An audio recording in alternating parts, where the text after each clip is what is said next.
Welcome to Car Sales Talk 101, where it's all about life in the car business. Telling you like it is. Here's the man with the plan, Terry Cameron. Let's get started. Welcome back to Car Sales Talk 101. I'm Terry Cameron. Thanks for hanging out with me again. It's 2022, and I'm hoping everybody had a happy new year and really happy holidays. But now it's time to get back to work. You know, I thought long and hard about what topic I was going to talk about today. Everybody with every podcast and anything else always talks about time to set goals for the new year. And I thought, well, my listeners really don't want to hear that again. So what I decided to do was talk about setting goals and what you're going to do this year. And let me tell you why. Over the past couple years, things in the car business have gotten really crazy. Customers were buying cars without us even trying. All we had to do was get them approved. Our grosses were great because the market was a seller's market.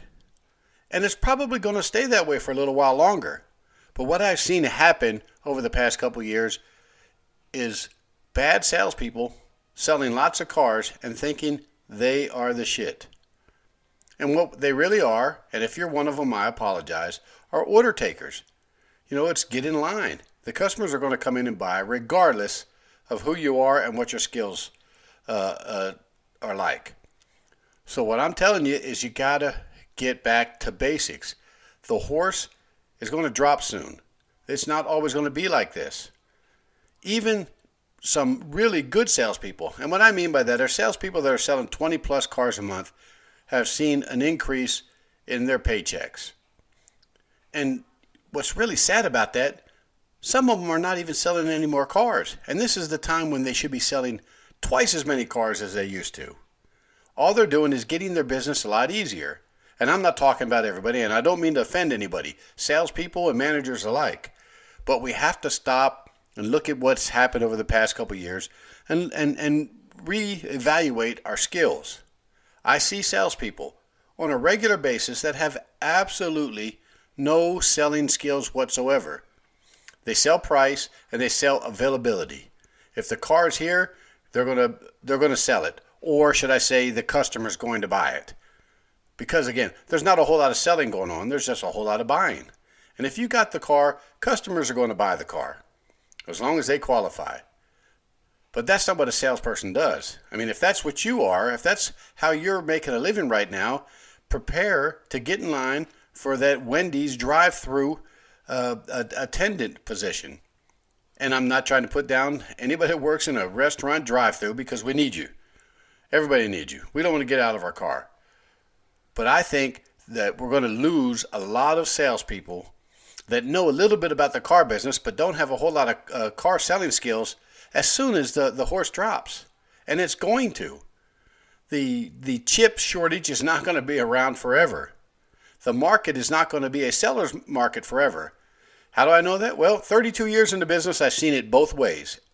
And I've seen a lot of people just get out of the car business because they go from selling, 13, 14 cars a month and making a decent living to selling 4, 5, and 6 cars a month.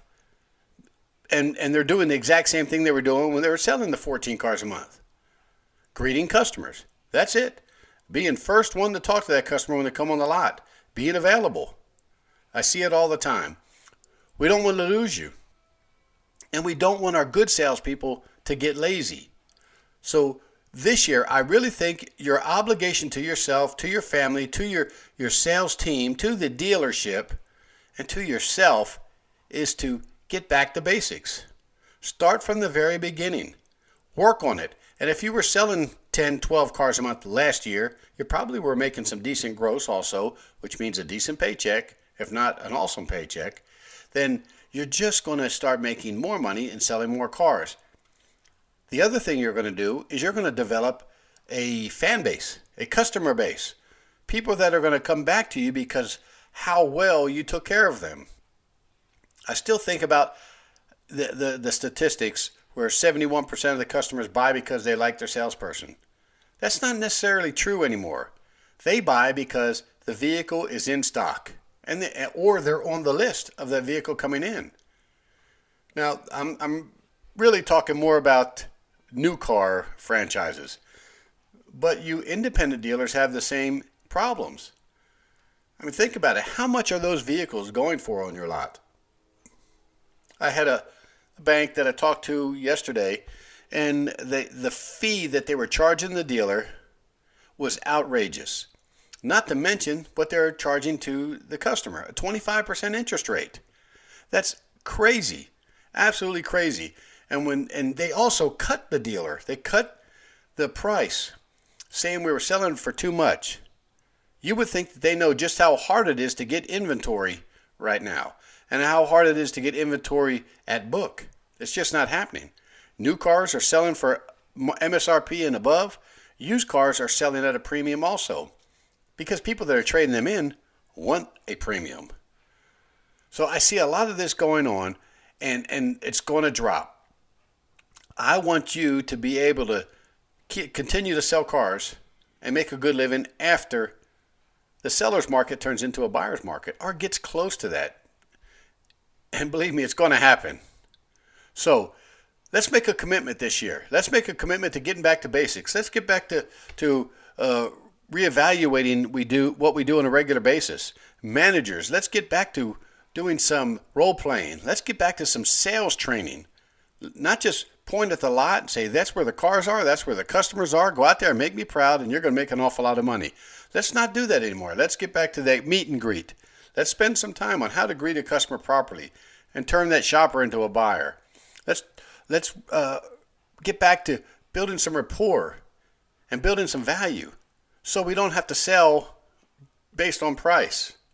And we'll talk about that again, selling based on price in a couple more episodes from now. But we need to get back to selling the customer the vehicle they want for the reasons they want. They came here for a reason. Today, a customer is going to wake up and they're going to be coming out to buy a car. They already have a plan to do this. And they're doing it because something happened in their life to where they need another car or they need to replace a car. Who knows what it could be? Maybe, for example, yesterday I had a customer that was driving a Mustang, had 2 small children in car seats and another one on the way. He came in because he needed a car that's going to accommodate him, his wife, and now 3 children. And the Mustang's just not going to do that.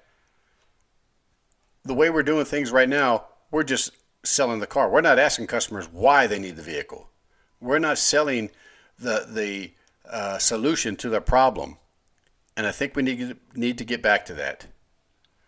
This year, we need to practice and get really good at demos again. That presentation and demonstration. If we cannot build the value on the car and get the customer to fall in love with it, the only negotiation piece we have is price. And whenever we're negotiating price, we either lose the customer or we lose the gross. Rarely do we keep the customer and make all the gross. Then we need to reevaluate our closing process. No more take it or leave it. Mr. and Mrs. Customer, this is the price. You know you can't get them anywhere. You can have it now or you can just do without. You can't do that anymore. It's going to drop. I'm not saying it's going to drop next week, next month, or even this year, but it's going to. Customers are going to come back and become real customers again. They're going to need to be sold. They're going to need to like their salesperson. They're going to need to want a good presentation and demonstration. They're going to need to want a salesperson that can negotiate and close based on facts, not just because the car is available and everybody wants one.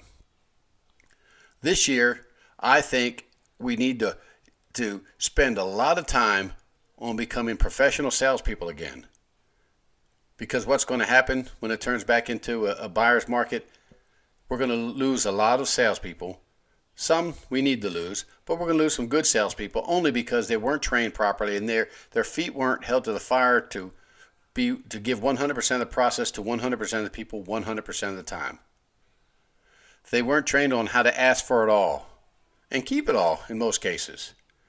They weren't trained on how to do a presentation. They weren't trained on how to do a demonstration.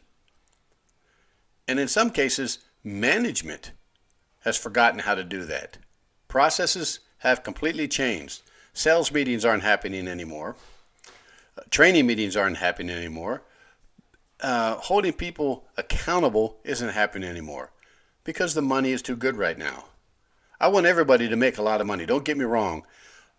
But when the market switches to the other side, I want you to continue making money. And it always reminds me of a salesperson I had once that said, "Hey, TC, when I want business to be slow, business is slow." And if you think about it, if you know that 20, 25 car salesperson, it doesn't matter what the market's like. They're selling 20, 25 cars every single month. And they're continuing to make their gross. Be one of those folks. This year, get an obligation to yourself and everybody else that you are going to become the best salesperson you can be. And if you're not, if you can't make that set that goal, set that obligation, then maybe you ought to say, hey, maybe it's time I find something else to do. I know there's a parts counter that I can work behind. I know there's a couple restaurants that are really needing wait staff. Look, it's a new year.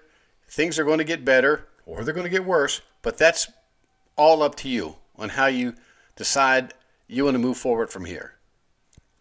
So have a happy new year. Have a great new year and get back to the basics. And thanks for listening. Remember, the sky's the limit, and I'll see you again in a couple weeks. Thank you for listening to this week's episode.